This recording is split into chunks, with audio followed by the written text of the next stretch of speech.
Hi అండి. ఈరోజు శుక్రవారము. నా పూజా విధానం, ఇంట్లో పనులు ఎలా జరుగుతాయి ఏంటన్నది నా రొటీన్ చూసేసేయండి. ఈరోజైతే శుక్రవారం కదా, ఇలా పద్మ ముగ్గేసి రథం అయితే ముగ్గేసుకున్నాను అనమాట. ఇంకా దాంట్లోకి పసుపు కుంకుమ అయితే వేసాను. పసుపు కుంకుమ వేయకూడదు అంటున్నారు, కాకపోతే అంత అందమని పీక నేను వేసాను. ఇంకా పిల్లలకైతే వేడి నీళ్ళు పెట్టి నేనైతే హాట్ వాటర్ తాగుదామని కసిని నీళ్ళు అయితే వేడి చేసుకుంటున్నాను అనమాట. అవి అయితే ఇంకా బాగా బాయిల్డ్ అయిపోయినాయి అనమాట. అవి చల్లారిన దాకా ఉండి తర్వాత తాగుతాను. ఈలోపు మా బావకైతే కాఫీ పెడదామని చెప్పనేసి అని కాఫీ అయితే పెడుతున్నాను. ఇంకా ఆలు ఫ్రై చేద్దాం అనుకుంటున్నాను. ఇంక అందుకని బంగాళదుంపలు అయితే కట్ చేసి కుక్కర్లో అయితే వేస్తున్నాను అనమాట. ఇంక ఈలో పాలు కాగినాయి. ఇంకా మా బావకైతే కాఫీ కలిపి ఇచ్చేసాను. తనకైతే పనికి టైం అయిపోతుంది. ఇంకొకేసారి టిఫిన్ కూడా ఈరోజు దోశలు వేసి ఇచ్చాను, టమాటా చట్నీ చేసి. ఇంకా వాళ్ళు తిని వెళ్ళిపోయారు. నేనైతే పూజకి మొదలు పెట్టుకున్నాను. ముందుగా గుమ్మానికి అయితే పసుపు రాసేసుకొని బొట్లు అయితే పెట్టుకుంటున్నాను. ఇలా పసుపు రాసుకొని కుంకుమ బొట్లు పెట్టుకొని గుమ్మాన్ని అలంకరించుకుంటే చూస్తాకైతే చాలా అందంగా అనిపిస్తుంది.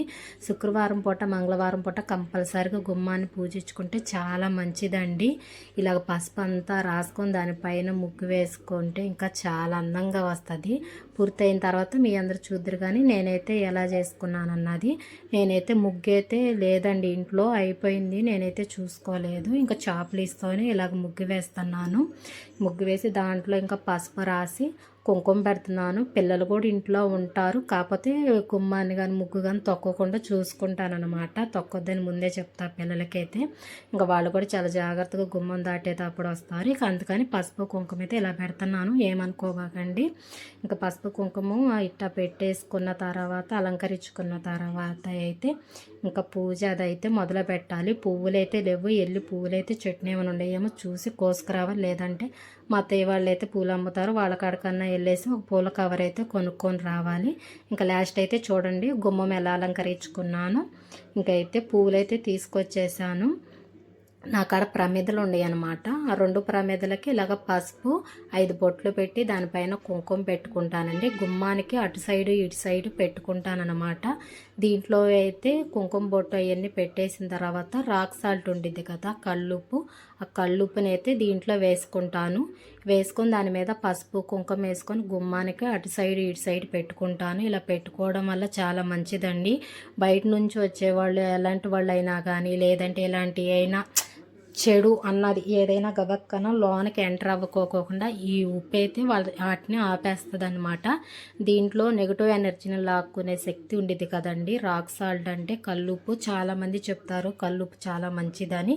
ఇంకా వాటిని అయితే నేను ఇలా చేసుకొని గుమ్మం కాడ తమలపాకు ఉట్టి ప్రమిద పెట్టకూడదు కదండి, ఒకదాని మీద ఒకటైనా పెట్టుకోవాలి. లేదంటే ఏదన్నా తమలపాకు అట్ట వేసైనా పెట్టుకోవాలన్నమాట. ఇంకా నేను తమలపాకు అటు సైడ్ ఇటు సైడ్ ఒకటి పెట్టుకొని దానిపైన అయితే ప్రమిదలు ఇట్ట పెట్టుకుంటున్నానండి. ఇంకా వాటిని అయితే పూలు కూడా అటు సైడ్ ఒకటి ఇటు సైడ్ ఒకటి పెట్టుకున్నాను. లాస్ట్ ఫైనల్గా అయితే చూడండి ఇలా అలంకరించుకున్నాను గుమ్మాన్ని అయితే.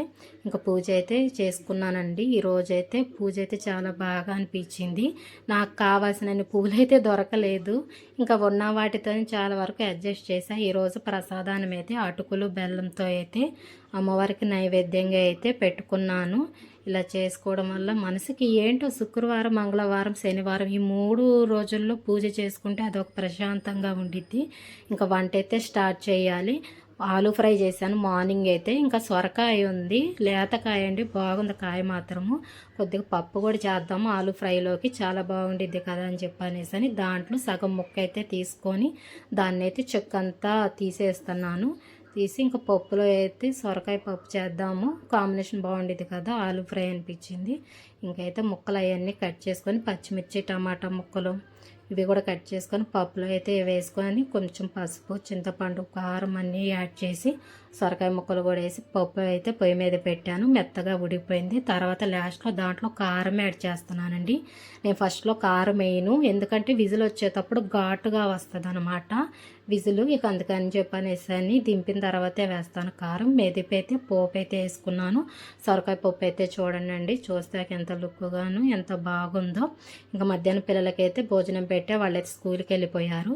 అమ్మ వాళ్ళ ఇంటి కాడ అనమాట ఈ చెట్టు, సపోటా చెట్టు. దానికైతే కరెక్ట్గా 8 కాయలు పెద్ద సైజులో అయితే ఇలా కాసినాయి. ఇక వాటిని అయితే వచ్చేటప్పుడు అయితే ఊరు నుంచి కోసుకొచ్చానమాట. వీటిని ఎట్ట మాగేయాలన్నది అయితే నాకైతే తెలీదు. మీకేమైనా ఐడియా ఉంటే నాకు కామెంట్ చేయండి. ఇంకా రేషన్ బియ్యం ఉంటాయి కదండి, అవైతే ఒక డబ్బాలో 1 కేజీ దాకా అయితే పోసి దాంట్లో సపోటా కాయలను అయితే ఇలాగ పెట్టుకున్నానండి. ఇవైతే చాలా బాగా మాగుతాయని నాకు అనిపించింది. నేనైతే ఒకసారి ఇట్టాగానే ట్రై చేసి చూశాను, బాగానే మగ్గినాయి. అందుకని చెప్పి అనేసి మళ్ళీ ఇలాగ పెట్టానమాట. ఒక 2 రోజులు 3 రోజులు ఆగిన తర్వాత ఓపెన్ చేసి చూడాలి ఎలా మగ్గుంటాయో లేదో అన్నదైతే. తర్వాత మీకు కూడా ఒక చిన్న షార్ట్ వీడియో అయితే తీసి చూపిస్తాను మగ్గినాయా లేదా అన్నది. దీంతో అయితే జ్యూస్ చేద్దాం అనుకుంటున్నాను.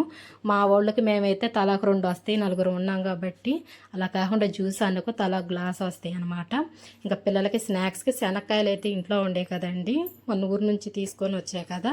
ఇంకా వాటిని అయితే శనక్కాయలు అయితే చాలా ప్రోటీన్ అనమాట, చాలా మంచిది. ఇట్ట శనగలు చాలా వరకు నానబెట్టుకుని ఒక్కొక్కళ్ళు అయితే పోపు వేసుకొని తింటారు, ఒక్కొక్కళ్ళు అయితే పచ్చి మొలకలుగా తింటారనమాట. వీటిని అయితే వాటర్లో వేసి కొద్దిగా ఉప్పేసి ఉడకబెడతానమాట. స్నాక్స్ లాగా పిల్లలు చాలా బాగా తింటారు.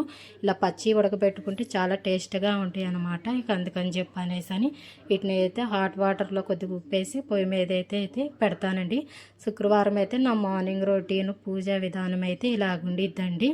మీకు కూడా ఈ చిన్న వీడియో ఎక్కువ కాదు, తక్కువ వీడియోనే పెట్టాను. ఇది కానీ మీకు నచ్చినట్టయితే చిన్న లైక్ అయితే ఇచ్చేయండి.